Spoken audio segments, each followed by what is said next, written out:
I'm James Hickman, the President and CEO of the New York State Health Foundation. Primary care is probably the biggest challenging factor in healthcare today in New York.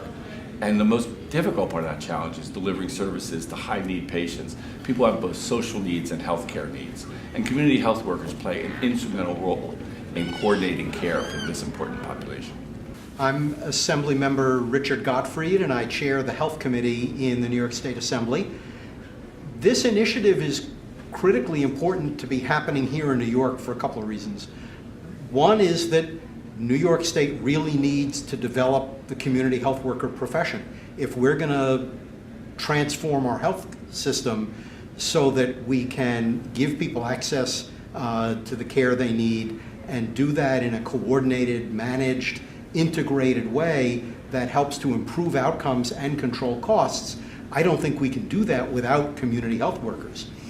It's important to do it here in New York because we are always a model for the country.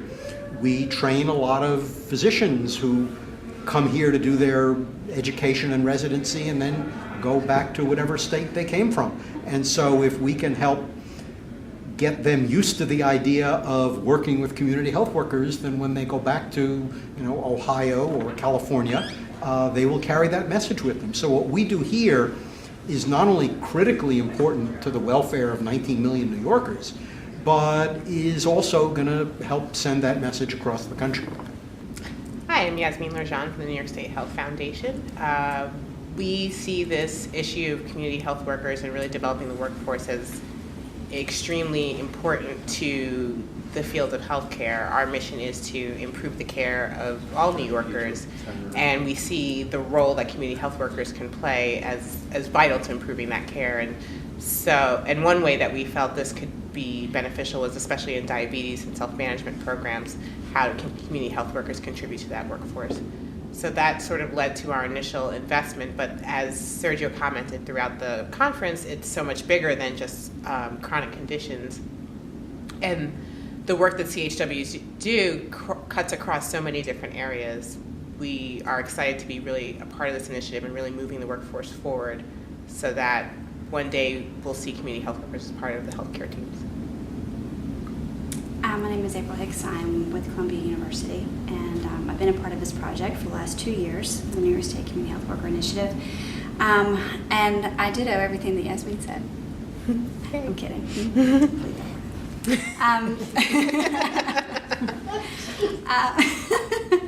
I came to New York a year and a half ago to be a part of this project. I met Sergio and the work that I was doing in Georgia with patient navigators.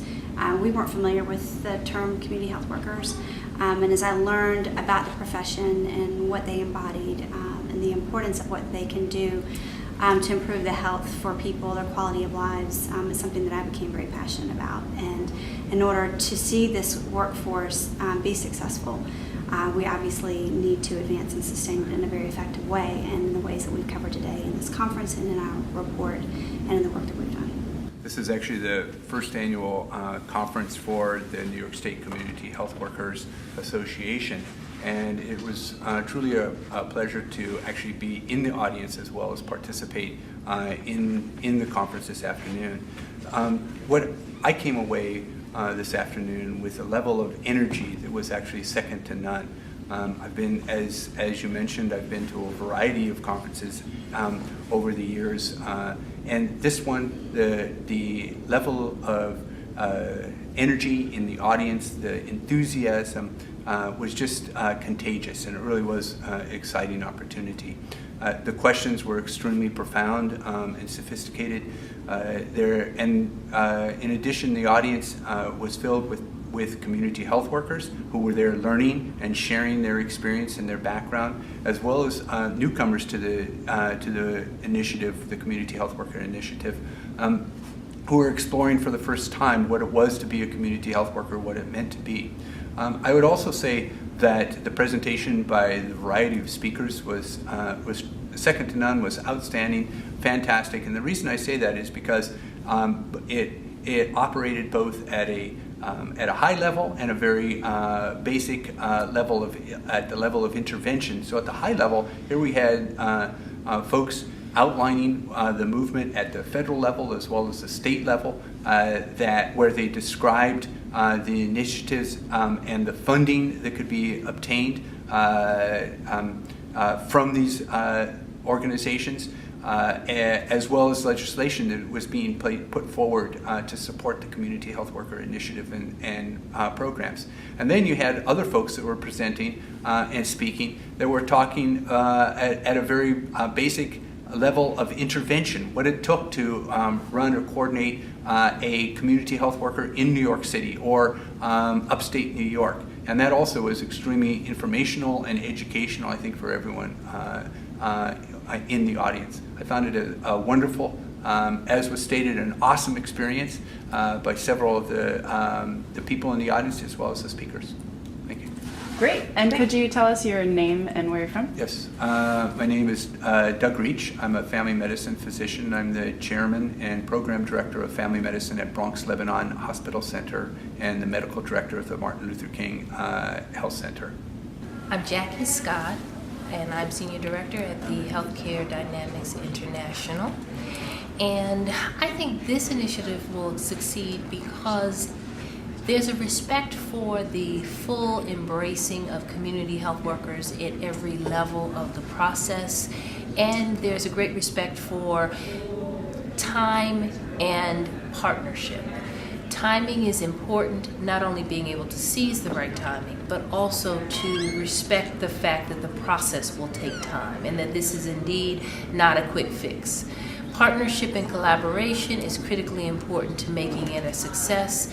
Community health workers and the community health worker leaders understand they don't do it by themselves. They can't accomplish it by themselves.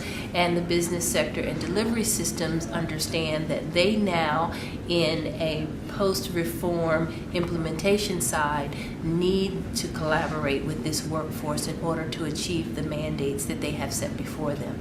So it's a win-win partnership, and the timing is at an apex where they can really both succeed to achieve the goals here in the state.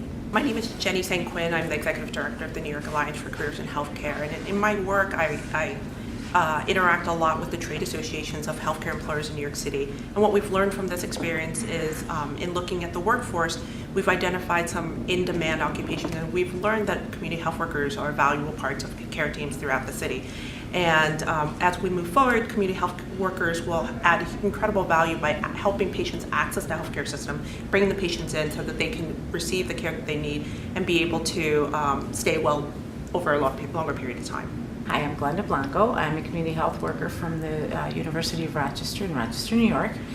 I came to the New York State first annual Community Health Workers Conference in hopes that we could actually have our message be heard and for CHWs to be kind of more taken seriously with primary care physicians and healthcare facilities and convey the message and the importance of the job that they do. I'm really hoping that this will continue and kind of trickle down to other organizations and especially to our area in Rochester and make some kind of difference for CHWs. I'm Andy Lonzo. I'm with the Centers for Disease Control and the Diabetes Division, and I'm a team lead for our translation team. And it was important for both myself and my colleagues to be at the meeting today because we've done an awful lot of reviews of literature, a lot of reviews of publications, but you don't get a real sense of the nature of the work of CHWs and the impact of CHWs until you actually can meet people directly and talk to them and find out about their lives and what they do to impact other people's lives. And so it's important to get out of our kind of research mode at CDC and get to the field and talk to people directly that are both advocates and policymakers, as well as to actually people directly doing the work. So I think that was why it was important for me to be here today and my colleagues. We are working on a piece that will eventually translate a lot of the information we're picking up from New York and other states and to help other public health organizations who want to move this work forward. We want to see this grow nationally. It's very worthwhile to see it grow in New York, obviously, and in other states, but we really want to see this spread nationally because we do think it will have a great impact on people with chronic disease and especially on people with diabetes. What I learned specifically today was the power of the spirit and the power of the individual goes far beyond anything you're going to read about or think about or do research on. So CHWs really are a very critical link. Many people have called them the linchpin of our approach to accountable care organizations and improving quality of care. And it's important for me and important for me to learn about how they are going to do that work, how we can make that work even more effective. What are some of the key aspects of that work that will move our country forward in our health transformation, especially for people with chronic disease or people who want to prevent chronic disease such as diabetes. So it was a very informative day. We took a lot of notes, and we're going to share a lot of this information with our colleagues back in Atlanta, as well as with other states that we provide funding for throughout the country. My name is Annabelle Guerrero. I work for Isabella Geriatric Center. I help to coordinate a community program for seniors over 50. I came to this conference because I really wanted to learn about the role of CHWs and how it's been expanded and how it's been defined, because that's an important part of the work that we do. I also wanted to learn a little bit about how we can collaborate, not just within the community health worker field, but also with other professions to really learn from each other. My name is Terica Diaz. I work for the Children's Center for Environmental Health at Columbia University School of Public Health. And the reason why I came to the conference today is because I wanted to get more information as to what the basic role of the CHW is. I do research and I feel that a way that we can incorporate the CHW work is through the research project that I've been collaborating on. So I came here hoping that I would meet some people that I can introduce to my research component and hopefully try to get perhaps some ideas as to how can we also incorporate the CHW in the research part, because we're talking about medical care, we're talking about doctors in hospital settings. However, I feel that a big role of the CHW can also be explored through the research component of any community outreach program. I'm Melissa Estrella with the Office of Minority Health at the Centers for Medicare and Medicaid, and I wanted to come here today to talk about the programs that CMS is doing in terms of community-based programs like CBOs, ACOs, medical homes, and how they're going about an integrated approach to serving the communities. I represent the Office of Minority Health, and clearly they have, minorities have health issues that we want to address. They're high need, high touch, and community health workers really facilitate the interventions that are needed. So I was glad to come today and learn about the program, seeing all the progress you've made in your development and recommendations of curriculum, what to look for. I'm going to take that information back and share it with appropriate parties at CMS.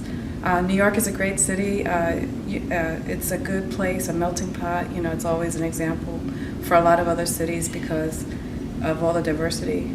You have rural, you have urban, you have multicultural.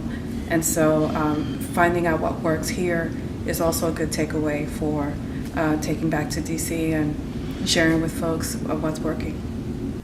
After nearly 2 years in planning and effort, the conference is over. People have heard the messages. They walked away with lots of information.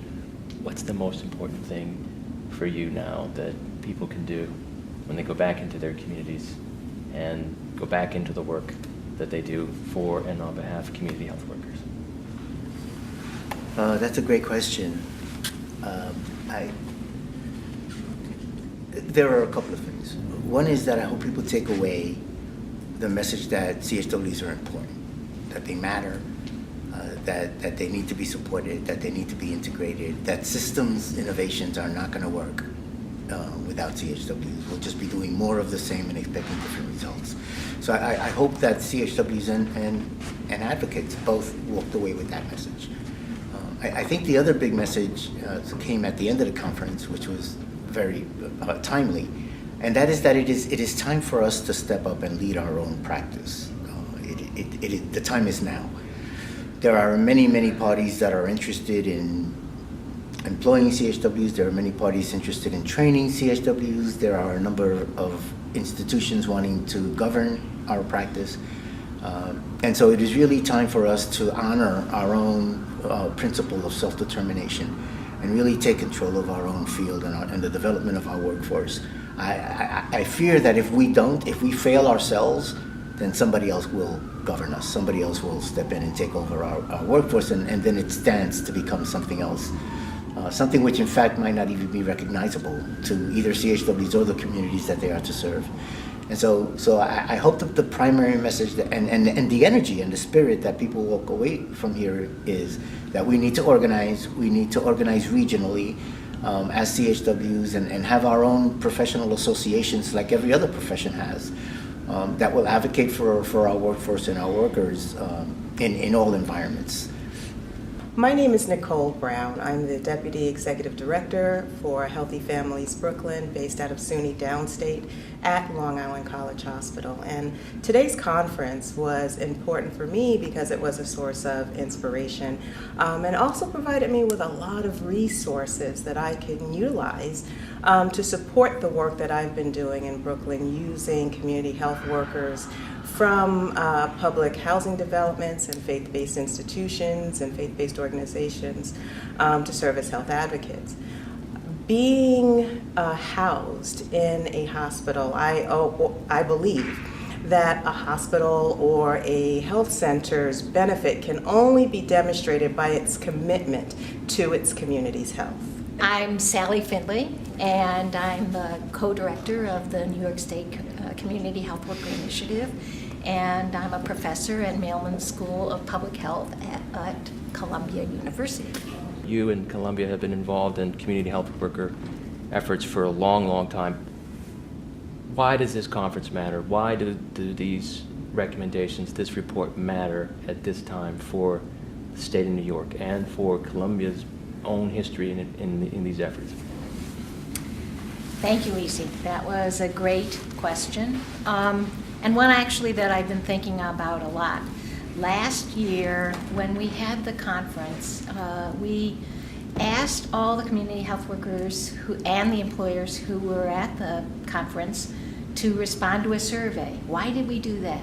Because, as Jackie Scott said in her principles, you need to be involved. The stakeholders need to be involved. The community health workers need to be involved. So we asked people to fill out the survey and give us really specific responses to what should be in the scope of practice, what kind of training would you like, what do you think about certification, how should CHWs be financed. And we spent, after the conference, we then spent months going around and getting more responses from people. And one of the cardinal principles that I feel about research is that you owe it to the people who have provided you with their thoughts, with their ideas, what happened with those ideas. So for today, for us to be able to come back and say, you told us what you wanted, now we have put it all together. We spent a long time talking about it, cogitating on it in our working groups, and here is what we've come up with. For me, it was extremely critical that some of the same people who were sitting in the room roughly a year ago were there again, who could hear, I answered those questions and something happened. I am speaking. We talk a lot about having participatory research and having people come forward and articulate what their vision is. And this conference, we did that.